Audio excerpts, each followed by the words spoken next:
Good morning students, कैसे हैं आप सब। उम्मीद करती हूँ आप लोग अच्छे होंगे। आज आपकी वर्कशीट नंबर 35 आई है। इसे अच्छे से लेबल कीजिए, डेट डालिए, क्लास, सब्जेक्ट, अपना नाम, अपने टीचर का नाम लिख लीजिए। आज हम लोग क्या पढ़ने वाले हैं, रिप्रोडक्शन इन एनिमल्स, यानी एनिमल्स में किस तरह से रिप्रोडक्शन होता है इसके बारे में जानेंगे। We know that reproduction is a biological process. जैसा कि हम सब जानते हैं कि रिप्रोडक्शन एक बायोलॉजिकली प्रोसेस है ना, in which a new organs is produced, यानी कि जिससे क्या होता है, एक हम अपने जैसे को ही जन्म देते हैं। It is initial for the continuity of life on earth, और ये इसलिए आवश्यक है कि पृथ्वी पर जो ज़िंदगी है वो बरकरार रहे। It is of two types, ये कितने प्रकार का होता है, दो प्रकार का होता है। ये सारी चीज़ें हम लोग पिछली वर्कशीट में पढ़ चुके हैं कि किस तरह से रिप्रोडक्शन होता है ना, कितने प्रकार का होता है और रिप्रोडक्शन क्यों ज़रूरी है ना।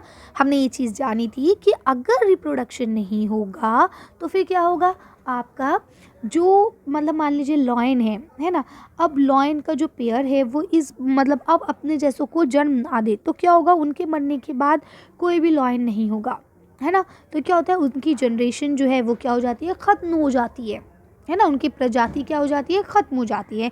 इसलिए रिप्रोडक्शन बहुत ज़रूरी है स्थिरता को बनाए रखने के लिए। It is of two types, ये दो प्रकार का होता है, हमने जाना था।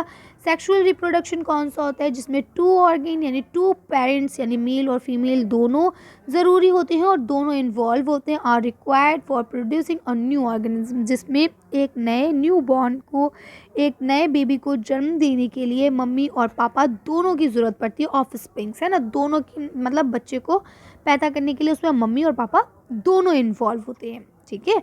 और असेक्सुअल रिप्रोडक्शन कौन सा होता है, ये सिंगल ऑर्गेनिज्म होता है।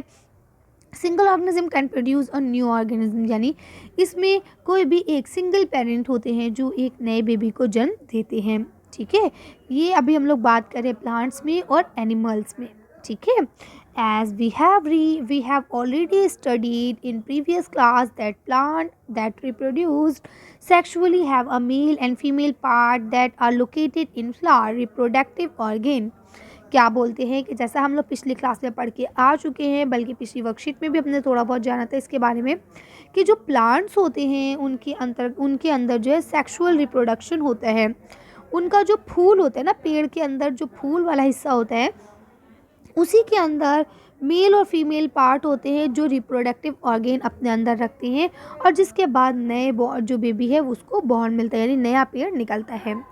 In animal also mail and female have different reproductive parts of और ऑर्गेन्स। कहते हैं कि इसी तरह से अगर हम एनिमल्स की बात करें तो उनमें भी आदमी और औरत होते हैं, यानी कि मेल और फीमेल होते हैं।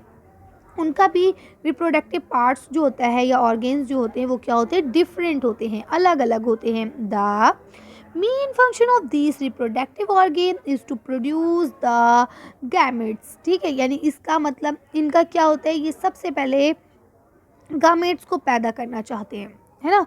यानी जो रिप्रोडक्शन सिस्टम है, रिप्रोडक्टिव ऑर्गेन है, वो क्या करते हैं, गामेट को जन्म देते हैं, ठीक है।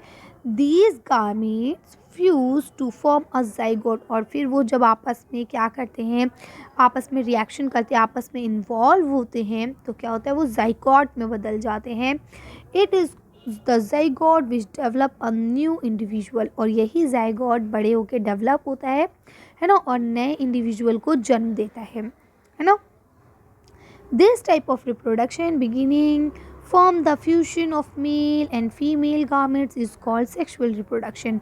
और ये जो रिप्रोडक्शन है जो हमने आपको बताया, ये क्या कहलाता है, ये आपका सेक्सुअल रिप्रोडक्शन कहलाता है, ठीक है। जिसमें मेल गामेट और फीमेल गामेट मिलते हैं और दोनों को मिलने के बाद जाइगोट बनता है, और जाइगोट जब अपने आप में डेवलप होता है तो वो क्या बन जाता है, न्यू इंडिविजुअल बन जाता है। ये ओवरी के अंदर डेवलप होता है ना। तो देखिए यहाँ आपको बताया गया है किस तरह से मेल गामेट्स जो है उससे हम लोग स्पर्म बोलते हैं, और फीमेल गामेट जो होता है उसे हम लोग एग भी बोलते हैं और ओवम भी बोलते हैं, ठीक है। दोनों नाम है इसके, ओवम भी कहते हैं और एग भी कहते हैं, जो फीमेल में होता है। और जब ये दोनों आपस में क्या करते हैं, रिएक्ट करते हैं, आपस में एक दूसरे से मिलते हैं, तो वो जाइगोट बनाते हैं, और जाइगोट डेवलप होने के बाद न्यू इंडिविजुअल को जन्म देता है। उम्मीद करती हूँ यहाँ तक आप लोगों को समझ में आ गया होगा। आगे लिखिए let us know about the reproductive part in human and study the process of reproduction in them. चलिए अब हम लोग ह्यूमन के अंदर यानी इंसान के अंदर किस तरह से रिप्रोडक्शन होता है, किस तरह से वो न्यू बॉर्न बेबी को जन्म देता है ना, किस तरह से उसके अंदर ये रिप्रोडक्शन की प्रक्रिया चलती है, इसको हम लोग पढ़ेंगे और पूरी तरह से इसे जानेंगे। तो जैसा कि हम सब जानते हैं सेक्सुअल रिप्रोडक्शन इन ह्यूमन में क्या होता है, सेक्सुअल रिप्रोडक्शन होता है ना। इसमें सिंगल पेरेंट्स नहीं होते, वो अलग बात है, आजकल साइंस ने तरक्की कर ली है, सिंगल पेरेंट्स हो सकते हैं, लेकिन जनरली जो नेचुरली है उसमें जो इंसान है उनमें बोथ पेरेंट्स की ज़रूरत होती है, बोथ पेरेंट्स आर इन्वॉल्व्ड, ठीक है, मदर भी एंड फादर भी। सॉरी, देखिए अब हम लोग पहले यहाँ पे पढ़ेंगे मेल रिप्रोडक्टिव सिस्टम के बारे में, ठीक है, कि इन जो जेंट्स हैं उनका क्या रिप्रोडक्टिव सिस्टम है, किस तरह से उनकी बॉडी में इस चीज़ का काम होता है। तो देखिए यहाँ लिखा है मेल रिप्रोडक्टिव सिस्टम इंक्लूडेड, जो जेंट्स हैं उनके रिप्रोडक्शन सिस्टम में क्या क्या चीज़ें हैं। नंबर 1 है a pair of testis, testis का एक पेयर है जो कि सिंगुलर टेस्टिस है, यहाँ पे आप लोग देख पा रहे हैं, ये रहा है टेस्टिस, ठीक है। उसके बाद बोलते हैं 2 स्पर्म डक्ट, 2 स्पर्म डक्ट हैं जिसमें स्पर्म बनते होंगे, होप सो, ठीक है। और इसके बाद जो है यहाँ पे आपको लिखा है and testis produce the male garment, है ना, देखिए यही बात आ गई कि इसी के अंदर जो है मेल गारमेंट बनते हैं जिसको हम लोग क्या बोलते हैं, स्पर्म बोलते हैं। And a male hormone called testosterone, ठीक है। और जो यहाँ पे मेल हार्मोन्स है वो कौन प्रोड्यूस करता है, टेस्टोरेंस करते हैं। Million of sperm are produce by the testis, यानी ये जो टेसिस है इसके अंदर मिलियंस, लाखों की तादाद में क्या होते हैं, आपके स्पर्म्स पैदा होते हैं, ठीक है। Sperm is a single cell with all the usual cell components and half number of chromosome that the normal cell. अब बोलते हैं कि इन जो जेंट्स हैं इनका जो स्पर्म होता है ये सिंगल सेल होता है, ठीक है। और जो एक यूजुअली सेल होते हैं, जनरली जो एक सेल होते हैं उसके अंदर जो कंपोनेंट्स होते हैं इसमें वो चीज़ हाफ मात्रा में मौजूद होती है एक नॉर्मल सेल के मुकाबले, ठीक है।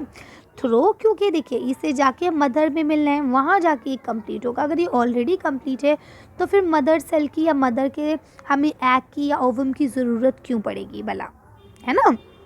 उसके बाद बोलते हैं throw sperm are very small in size, जो आपका इस जो स्पर्म होता है वो बहुत छोटा होता है साइज़ में, जैसा कि आप लोग यहाँ देख पा रहे हैं। अच्छा बेटा यहाँ पे एक पेनिस रह गया, पेनिस टेस्ट रह गया, ये रहा, ठीक है, ये भी इसी के अंदर है, ये देखिए ये रहा, ठीक है। अब बोलते हैं ये इधर हो गया था, मैं मेरी नज़र नहीं गई उसके ऊपर, सॉरी। अच्छा खैर यहाँ देखिए यहाँ लिखा हुआ है, मैं सोच रही थी एक चीज़ मिस है, इसमें 3 पार्ट होते हैं मैन के अंदर, लेकिन अब चलिए खैर ठीक है, आप लोग कर लेंगे। चलिए आगे चलते हैं। अब यहाँ देखिए लिखा हुआ है कि जो आपका ह्यूमन का जो जेंट्स का स्पर्म होता है वो बहुत छोटा होता है, जो कि यहाँ आपको दिखाया गया है, ठीक है। अब क्या बोलते हैं, साइज ईच एज हेड, सबका सर होता है, मिडिल पीस भी होता है, एंड टेल, और उनकी एक पूंछ भी होती है, टेल भी होती है, ठीक है। The tail moves with pipes like movement like a snake, यानी कि जो टेल है वो बिल्कुल ऐसी ही मूव करती है जैसे कि आपकी स्नेक की टेल करती है। Back and forth of propel them the sperm toward the egg, और यही चीज़ जो है क्या करती है, स्पर्म को एग तक ले जाने में मदद करती है, ठीक है। उसके बाद क्या होता है, the sperm have to reach the uterus and the fallopian tube in order to fertilize with the ovum to form zygote। अब ये जो स्पर्म है ये फीमेल के रिप्रोडक्टिव पार्ट के अंदर जाता है, ठीक है। और ये उसके अंदर जाने के बाद वहाँ पे जो फीमेल की चीज़ होती है यानी कि ओवम, वो वहाँ मिलता है और ये दोनों आपस में रिएक्ट करते हैं और जाइगोट की फॉर्म में बदल जाते हैं। क्लियर है? तो उम्मीद करती हूँ समझ में आ गया होगा। फीमेल रिप्रोडक्टिव सिस्टम जो है वो हम लोग नेक्स्ट वर्कशीट में आई थिंक कंटिन्यू करेंगे, क्योंकि यहाँ पे सिर्फ मेल का ही था तो मैंने मेल डिस्कस कर लिया है। अब यहाँ लिखा है चेक योर सेल्फ, अपने आप को जानते हैं। तो यहाँ फर्स्ट क्वेश्चन लिखा है डिफाइन रिप्रोडक्शन, रिप्रोडक्शन क्या है इसे डिफाइन कीजिए। What is the difference between sexual and asexual reproduction, और सेक्सुअल और असेक्सुअल रिप्रोडक्शन है उसके बीच में क्या अंतर है बताइए, ठीक है, तो चलिए इसका आंसर देखते हैं। बेटा आंसर थोड़ा बड़ा होगा, आप लोग ये बिल्कुल कमेंट नहीं करेंगे कि मैम आंसर छोटा लिखाइए, फिर आप लोग वो वीडियो देख लें जहाँ आपको आंसर छोटा मिले। ओके, मुझे कोई इशू नहीं है, क्योंकि देखिए बेटा आंसर छोटा होना ज़रूरी नहीं है, आंसर उतना होना चाहिए जितना आपसे पूछा गया, आंसर का सफिशिएंट होना ज़रूरी है। ठीक है, मैं खुद कोशिश करती हूँ कि आप लोगों को लेंथी आंसर ना लिखाऊं, कि आप लोग लर्न नहीं कर पाएंगे। ठीक है, लेकिन क्या है बेटा, जब क्वेश्चन देखिए अब इसके अंदर दो चीज़ें पूछी गई हैं। पहले रिप्रोडक्शन क्या है इसको डिफाइन करना है, फिर सेक्सुअल और असेक्सुअल रिप्रोडक्शन में क्या डिफरेंस है ये डिफाइन करना है ना। चलिए आंसर देखते हैं। अब देखिए आप लोग लिख लेंगे कि भाई रिप्रोडक्शन जो है वो एक बायोलॉजिकल प्रोसेस है जिससे न्यू ऑर्गेनिज्म को जन्म दिया जाता है, और ये दो टाइप का होता है, एक होता है सेक्सुअल, एक होता है असेक्सुअल। ये क्या है ये सब मैं अभी समझा चुकी हूँ, तो आप इसका आंसर यहाँ से लिख लेंगे। नेक्स्ट क्वेश्चन लिखा है डिफाइन सेक्सुअल रिप्रोडक्शन। आप सेक्सुअल रिप्रोडक्शन को दोबारा से डिफाइन कीजिए। Does is Oscar only plant, क्या ये खाली पेड़ों में ही होता है? ठीक है, तो चलिए आंसर देखते हैं।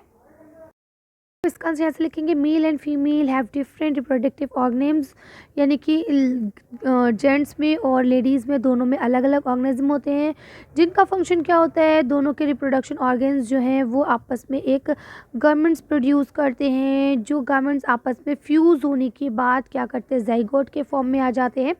ठीक है, और जाइगोट जो है वो डेवलप होकर फीटस बनता है और उसके बाद एक न्यू इंडिविजुअल हो जाता है। ठीक है, ये सारा जो प्रोडक्शन चला है ऊपर से लेके लास्ट तक, ये क्या कहलाता है, सेक्सुअल रिप्रोडक्शन कहलाता है। ठीक है, आगे लिखा है draw a well labelled diagram of male reproductive system, name the male reproductive organ. अब बोलते हैं कि मेल का जो रिप्रोडक्टिव सिस्टम है उसका पूरा आपको डायग्राम बनाना है, और मेल रिप्रोडक्टिव ऑर्गेन जो है उसका क्या नाम है, उसको क्या कहा जाता है, बताइए। देखिए बच्चों, इसमें आपको मैंने मेल का हिंदी मीडियम और इंग्लिश मीडियम दोनों में दिखा दिया है। ठीक है, तो आप लोग इसे कर सकते हैं। देखिए ये आपकी शुक्राणु नलिका है जिसे हम लोग बोलते हैं स्पर्म डक्ट। ठीक, ये आपका शीर्षण है जिसे हम बोलते हैं पैनल्स।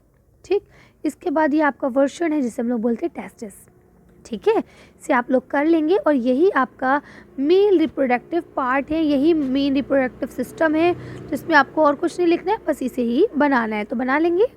नेक्स्ट क्वेश्चन लिखा है what do we call a male garment. Male garment को हम क्या कहते हैं, वेयर इट इज़ प्रोड्यूस, और ये कहाँ पैदा होता है, बताइए।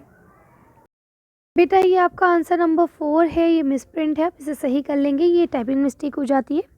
ये आंसर नंबर 4 है, यहाँ आप लिखेंगे the male garments is called as sperm. जो जेंट्स का गारमेंट होता है, गैमेट्स को हम लोग क्या बोलते हैं, स्पर्म बोलते हैं, और ये कहाँ प्रोड्यूस होता है, ये पेन्स टेनिस में प्रोड्यूस होता है। ठीक है, कर लेंगे। लिखा है ट्रू एंड फॉल्स। अब आपको ट्रू फॉल्स बताना है। Sperm is not a single cell structure, तो ये फॉल्स है, क्योंकि अभी हमने पढ़ा कि जो आपका स्पर्म है वो सिंगल सेल स्ट्रक्चर है। ठीक है, क्या लिखा है testis produce sperm and testosterone hormone, तो ये ट्रू है, ये भी अभी हम लोग ने पढ़ा है कि आपका टेस्टिस जो है वही स्पर्म और टेस्ट्रोन्स हार्मोन्स को प्रोड्यूस करते हैं। ठीक है, चलिए तो अच्छी वर्कशीट को हम लोग ये खत्म करते हैं। अच्छी वीडियो में बस इतना ही। अगर आपको हमारी वीडियो पसंद आई हो तो प्लीज़ इसे लाइक और शेयर करें। अगर अभी तक आपने हमारे चैनल को सब्सक्राइब नहीं किया तो प्लीज़ हमारे चैनल को सब्सक्राइब करें। Thank you for watching.